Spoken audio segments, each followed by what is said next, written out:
I'm going to talk about small town survival. One thing I will mention before we start, there will be little to no mention of CCGs in this presentation. I don't really talk a lot about trading card games, or sorry, TCGs, because I'm talking about a broader picture. Everything I'm going to say is relevant to any store. In fact, I just watched Kylie's seminar, and I was actually surprised at how much his stuff and my stuff mesh together, which is really neat.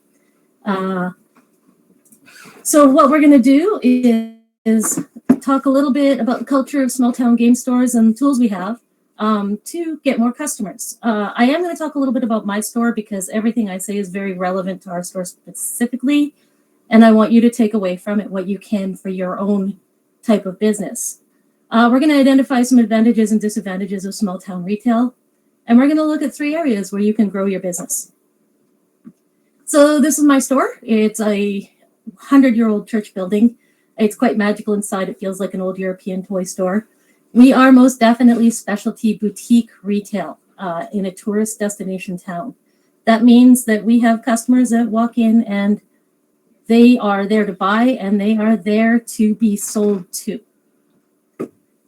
We have a pretty unique kind of microcosm in our town. We are cottage country to Alberta oil money, and we don't have any competition really in our town. Our main competition is things like big box stores and online shopping. So I'm pretty lucky that way. We have 3 to 4 months where our population doesn't double or triple. It grows by 10 times. We've got about 4,000 people in our town. In the summer, we go up to about 35 to 40,000 people. When families come here, they're looking to unplug and connect, which is great because that's what we give them. Just a little bit about our town, just to give you an idea of where I'm coming from. We're a town of 4,000 in a valley of 5 towns of 8,000. We have 3,600 permanently occupied homes that are occupied year-round. But the interesting number is the second homes that are on the bottom right. In our valley, there are 6,300, almost 6,400 empty homes. Homes that are only occupied for 2 to 3 months of the year. So that changes who's shopping at our stores and how they buy. And we really have to tune into those patterns. So some of the advantages and disadvantages of our little town and small town retail. Buying local, for those of you that live in small towns, you know that buying local is something that people talk a lot about, trust and familiarity. So buying and supporting local. People who live in small towns want to see their main streets survive. They want to be a part of that survival. They have that stronger together feeling, for the most part, at least our town does.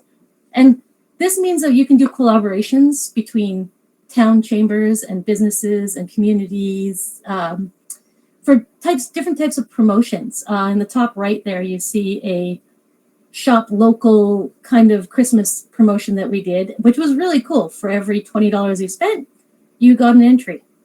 And that entry allowed you to, the more you spent, the more entries you got, and you could win up to $10,000 in different prizes throughout town. And the bottom one, picture there is one of my favorites. At the very beginning of the pandemic, when everything shut down and we had no idea what we were going to do, the local pharmacy that is a essential business invited us to have space on their shelves. And they didn't even charge us for it.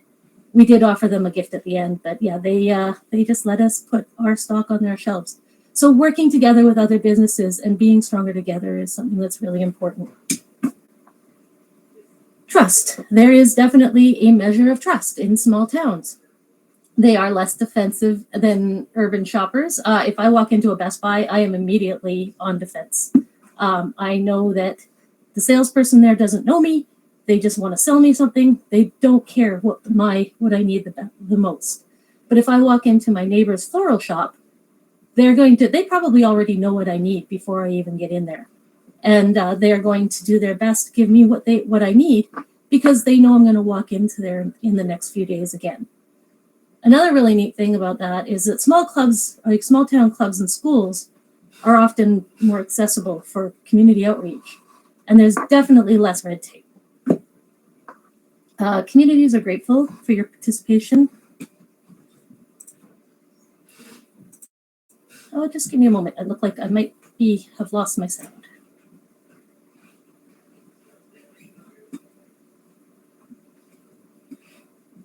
Can someone tell me if they can hear me in here? Okay, good. Phew! I was worried there for a minute. Okay, so and communities, sorry, let's start again there. Communities are often grateful for our participation. So when we offer to help out in a school game day, they love that we're showing up. Familiarity is another thing that we have an advantage of. The people that walk into our stores know us, and there are the parents of my kids, and they're our kids' classmates. They're my neighbors. They're my doctor. Those people they have a relationship with you even before they walk in, so you don't have to often build that initial relationship of trust because it's already there. They're going to tip you off to growing trends in your community. In our community, that was kendamas. I don't know if you've ever had a kendama craze go through your town. A kendama is a Japanese yo-yo, and they are crazy. But when the trend starts, it tends to run about 6 months, and it is just nonstop. We sold $20,000 in kendamas in the space of 6 months in a town of 4,000 people, and this was in the low season. And it was the parents that just kept coming in and asking, or even stopping me on the street and asking, do you sell kendamas? So we sold kendamas. We also have a shared history. That's a good and a bad thing. I don't know about the rest of you, but in our case, we lost some customers during the pandemic because of that. And we gained some customers, and we built a lot of really strong relationships with our customers over the last 2 years. So it does work for us and against us. Some of the disadvantages of small retail. Freight challenges. For those of you, I see there's several of you in Canada. If you're in a small town in Canada, you are feeling this hard. I don't know if it's the same in the US. Also, the fight to maintain our customer base and the customers' often misguided perceptions. We're going to talk a little bit more about that in a minute. Freight challenges. So a couple days ago, I made an order to a supplier in Southern Ontario, and the order was a $1,200 order. The freight worked out to $5. It's something that we are struggling with. I've had to give up suppliers because of it. I've had to work around the freight. I'm actually at this point having things shipped to a friend's garage in the city, and I'm going to pick it up once every few weeks. So that is something that we are struggling with a lot. Longer lead times for shipments. Where I live, it's actually 5 to 10 days minimum to get a shipment from Southern Ontario, where most of my suppliers are. That is a struggle, and definitely requires us to plan more in advance the things that we want, and to think about our inventory very differently than you would if you're able to get things in 1 or 2 days. Also, this means that time-sensitive releases can be disastrous. We have very carefully positioned ourselves as a store that is not dependent on new releases. Things like Magic and Pokemon, when they get here, and we will have our pre-release. We will plan our pre-release for the time, but it often gets delayed. Even with extra working with our suppliers to ship earlier, sometimes those releases will be the weekend after pre-release.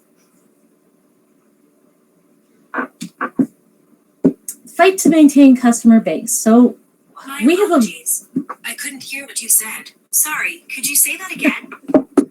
We have a limited population. We have 4,000 people in our town. So that means that every time someone walks into the store, that sale is important, and we have to make sure that we're on when they come in. We also have a small store footprint. In a small town, there aren't a lot of options for buildings. I love my building. It's magical when you walk into it, but the building is 2,000 square feet, and I can never get bigger, which at the moment I'm feeling that a little bit. And then there's loyalty versus profit. So what that means is that as prices go up, which we are all feeling right now, I raise my prices here in the store, and there's that tipping point where a customer in a small town says, well, it's really expensive here. Let's wait till we get to the city and do a big shop there and buy it there. That is something that we see that happens here a lot, particularly with our locals. It's not the same, not as much with the city people coming to town as it is with our locals who live here year round, thinking that they're going to get a better deal if they leave or wait till they get to the city.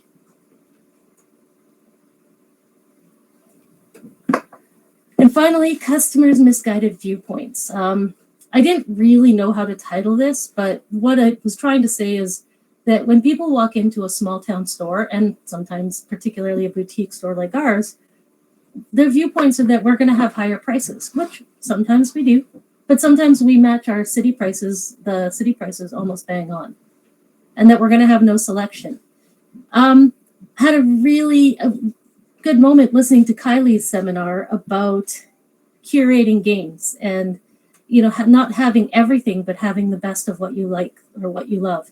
And that's what we do, is we make sure we curate what we have so that we have a selection that we are sure that customers are going to love. And they also think that we're not knowledgeable, that we don't have the same kind of experiences and say, education that our big town competitors do. And if we never step out of our little bubble and talk to them, they're going to continue, our customers, they're going to continue having that perception. So they're going to believe those things unless we come out and talk to them and create relationships with them to show them that we do have a benefit. So 3 areas of leverage, and this is where I'm going to talk the most: customers, inventory, and community. Customers is our biggest one. That's the one I focus on the most in my store, but inventory and community definitely play a role as well. So our customers. Who are your customers? Who walks into your store on a daily basis? In our store, we get we get more than this, but these are the 5 main types of customers. We have children, gamers and TCG players, grandparents, teachers, and soccer moms. And I will talk a lot about soccer moms today. The first people that walk into our store are children. They have strong opinions. They want what's new on the commercials, and they want what their friends have. They're also cheap and usually broke. Children aren't our customers. Children's parents are our customers. We still have to be nice to the kids, but children, for the most part, are not going to have the buying power to impact our sales. Now, even if a child has birthday money or grandma money, there is a parent between you and that customer making a decision whether or not they're going to be able to spend that money. So you definitely want to look at the customers, like the children's parents, when they are coming in. TCG players and gamers. This is our easiest. We all have them. They're the easiest ones to please for us, at least. They want the latest and greatest releases. They want the Kickstarters. They want, with the deluxe edition Kickstarters, they want the Magic release on time if we can manage it here. They're educated and knowledgeable about their products. They probably know more about it than we do. They have probably researched it online. They know the prices of what's out there. Decor and furniture isn't usually their priority when they're shopping. They don't care if a shelf is dusty, for the most part. They don't care if you have fancy tables and chairs, as long as they have a place to play that they like. They also have strong opinions about their games and the hobby in general. The question I have for you is, what experience do you offer that keeps them spending in your store? Why do they keep coming back? And usually the answer to this, in any case, is because you've created a sense of belonging for that type of customer. That type of customer feels that they belong in a game store. But the rest of your customers feel that way. Grandparents. So grandparents get easily overwhelmed in our store. When they walk in and see the rows and rows of games, they have no idea what they're shopping for. They panic. And if we don't greet them and meet them at their level very quickly, they will ditch us for the safety of a department store in a heartbeat. Creating a sense of belonging for a grandparent means that you are going to be ready for them when they come in and have easy to understand options and well-researched pitched games. They're not going to shop in a place where they feel uncomfortable or don't understand when you're explaining the games to them. We want to make sure that they feel welcome in the store, just as welcome as that gamer that walked in before them. They also demand impeccable service. The thing about grandparents is if you please them, they will come back over and over for birthdays, Christmases, all of their special events. And when their grandkids come to visit, they will bring them to your store. The thing that keeps our grandparents coming back, shockingly, is gift wrapping. We do gift wrapping by donation to our local children's festival. But for grandparents, we do it for free. And I have several granddads that come in specifically because they know we will wrap the presents for their kids. Teachers. Teachers know what they want or what they need, but not what they want. They have specific education goals in mind. So when they walk in, you want to be prepared for that. You want to have an idea of certain games that are going to give them the results that they want with the board games. They're going to require assistance and knowledgeable guidance. It helps a lot if you are researching and looking into different curriculums.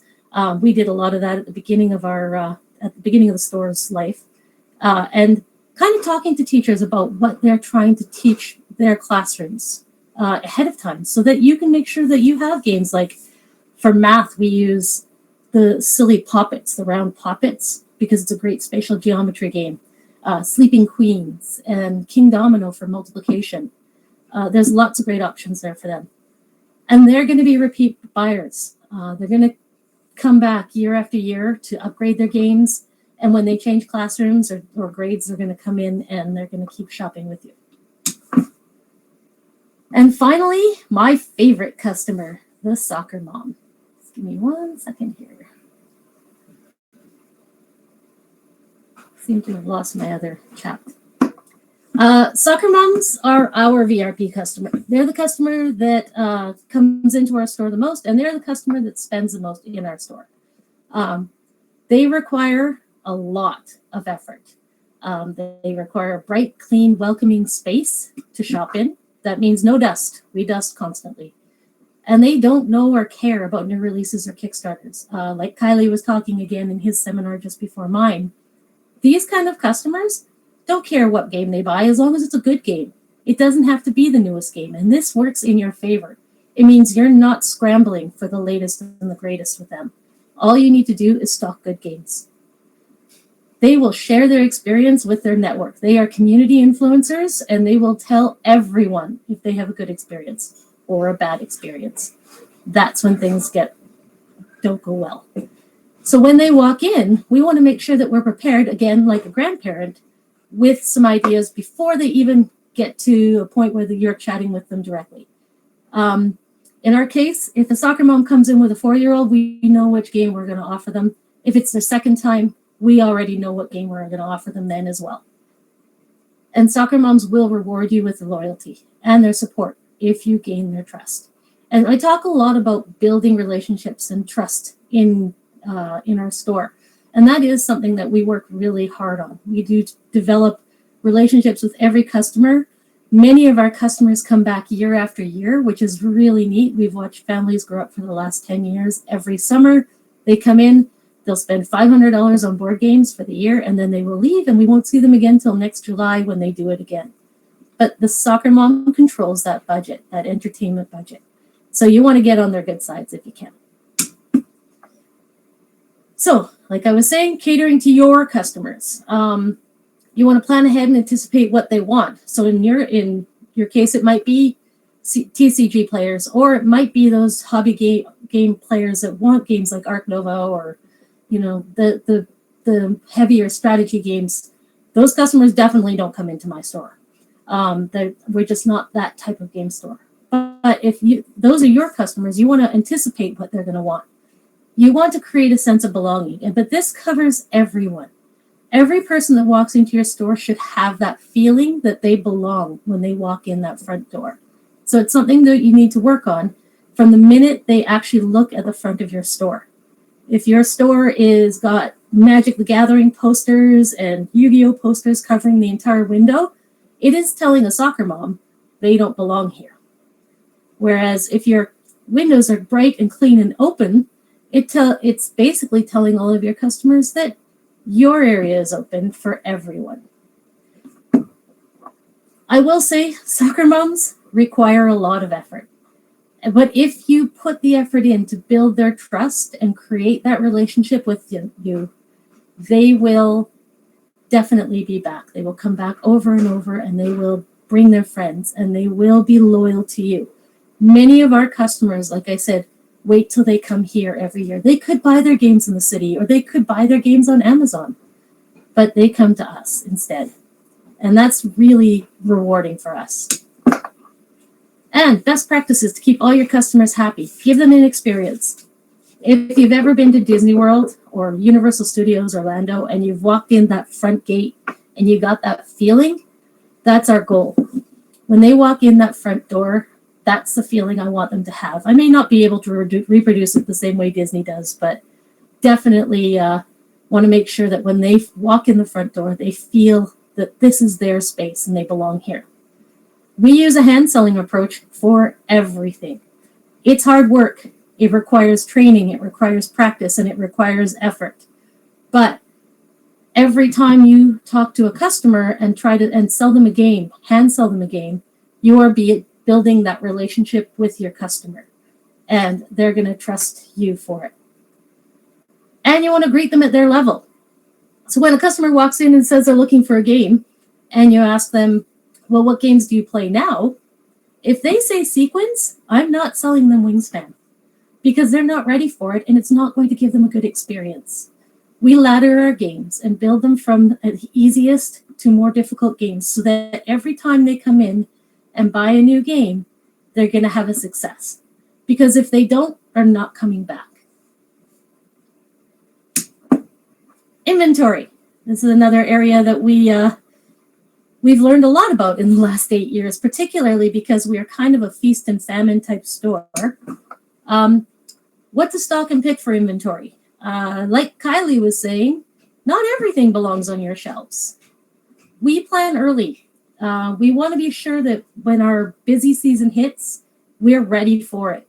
I stock 72 copies of Taco Cat goat cheese pizza every month because I know that in the summertime, those Taco Cat goat cheese pizza are going to sell 5, 6, 7 at a time. We want to make sure that we have, I don't know if you can see in the picture, but the row of exits, that we have all of the exits that we're going to have for the summer customer crowd because they will come in and buy them one at a time, 1 or 2 a week. We want to ensure something for almost everyone. That doesn't mean that we're trying to please everyone. It just means that when they walk in, there's something that they feel they can connect to.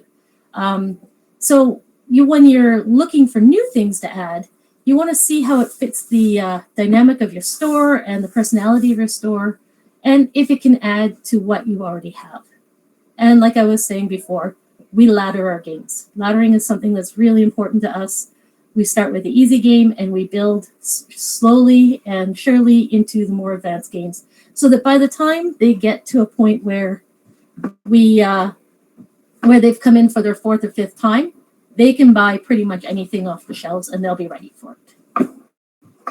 So, planning early to avoid shipping delays, to ensure the correct supply, we stock, and Kylie talked about this as well, to stock deep or wide. Do you want one of everything on your shelves or do you want 12 of something you know you're going to turn really, really fast?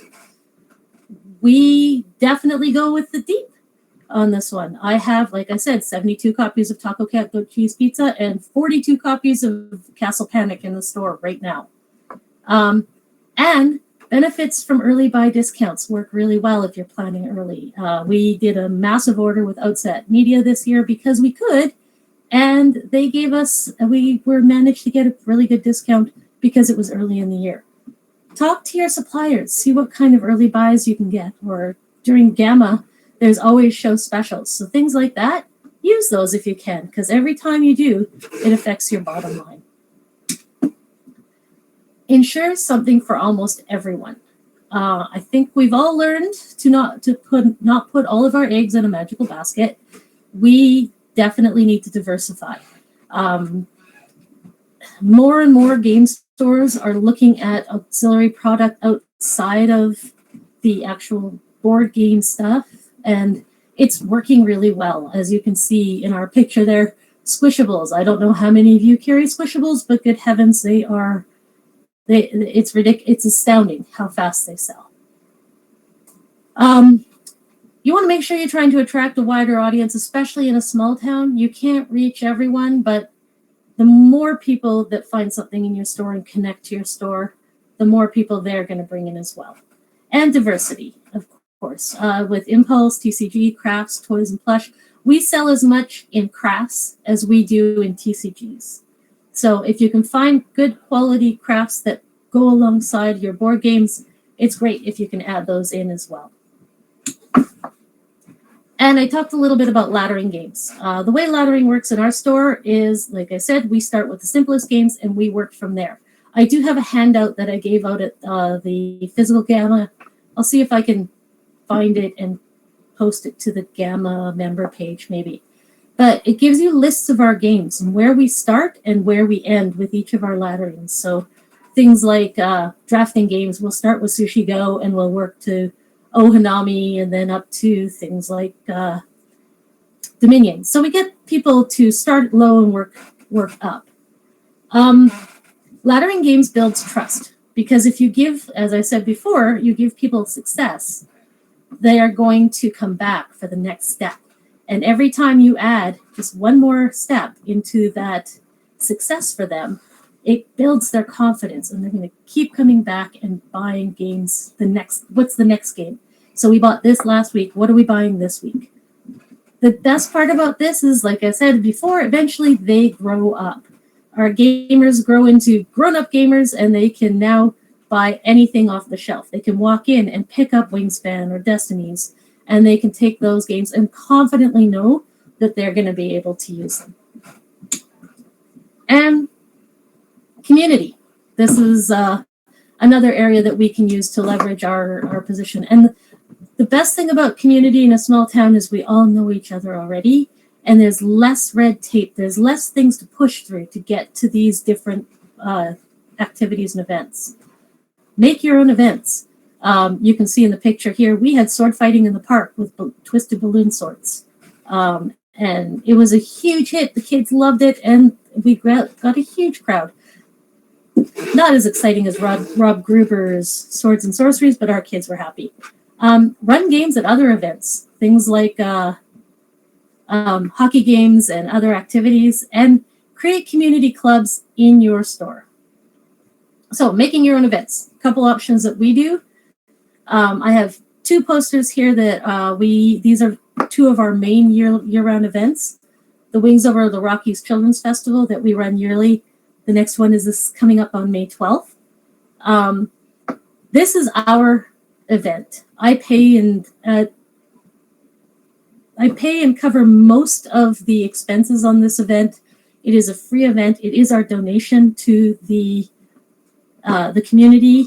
We do get a small grant to help cover the children's entertainer, and that's about it.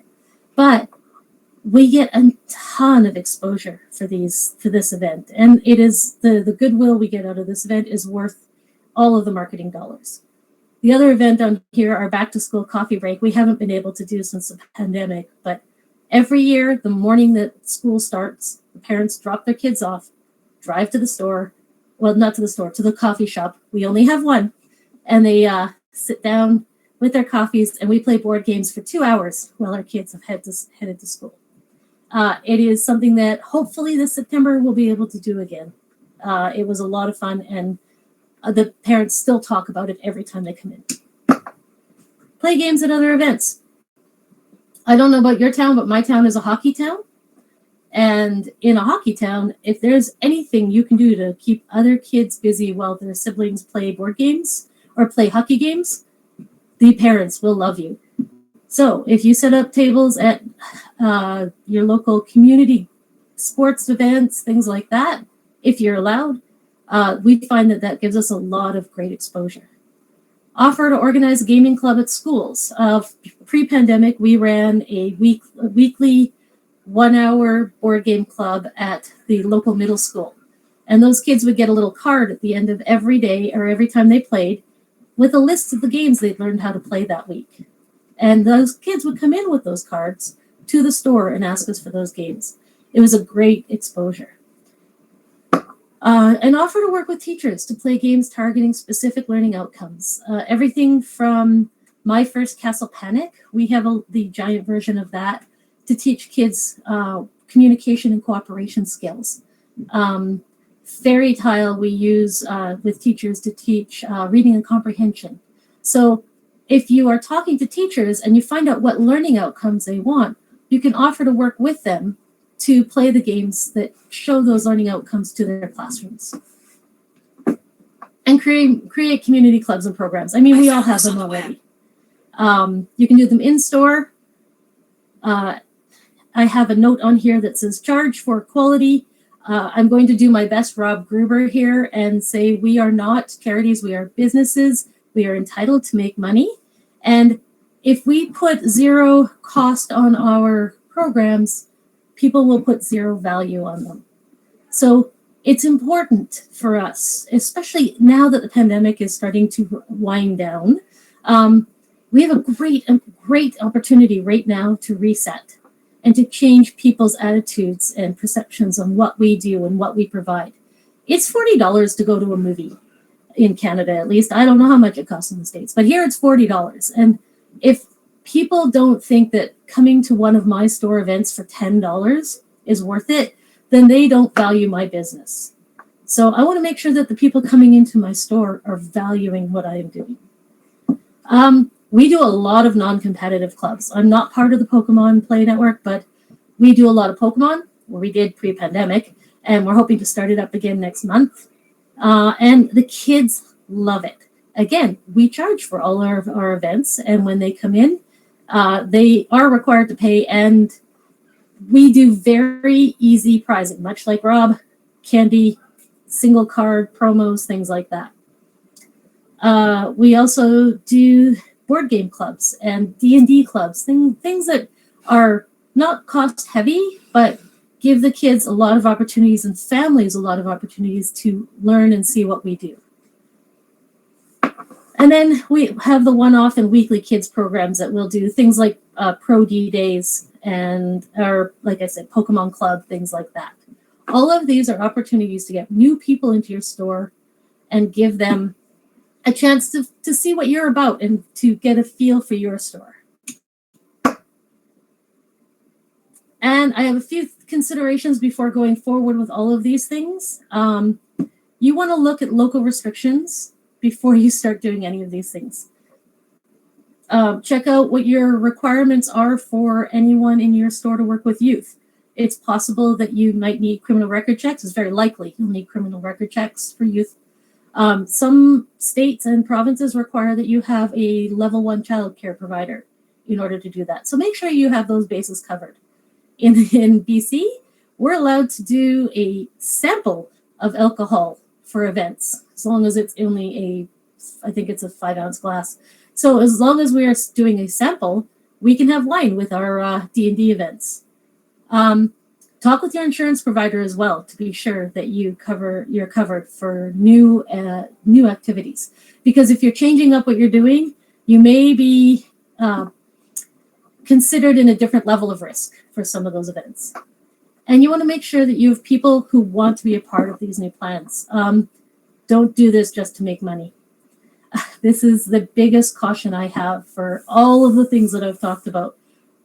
People don't buy what you do, they buy why you do it. And that's a quote from Simon Sinek, who I admire very much, but it is very telling.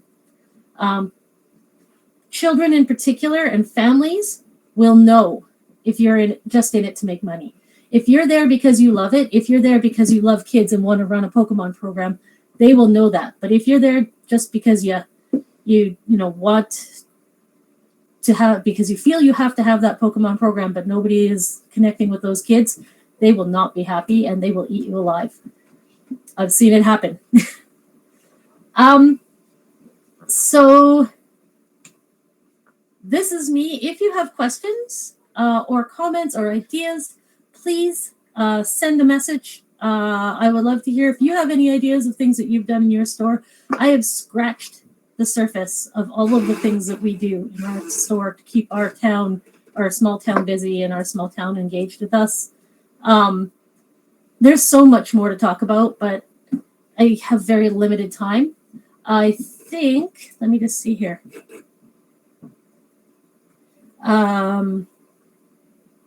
If anyone has questions, go ahead and throw them in the chat, or if you want, we can move over to a networking room.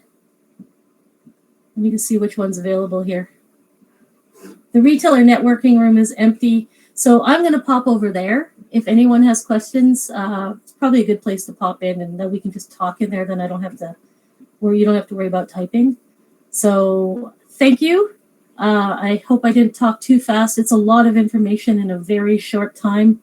So I hope you got something of it. And like I said, please feel free to message me or send me a chat, because I'd love to see if you have any ideas. Thanks.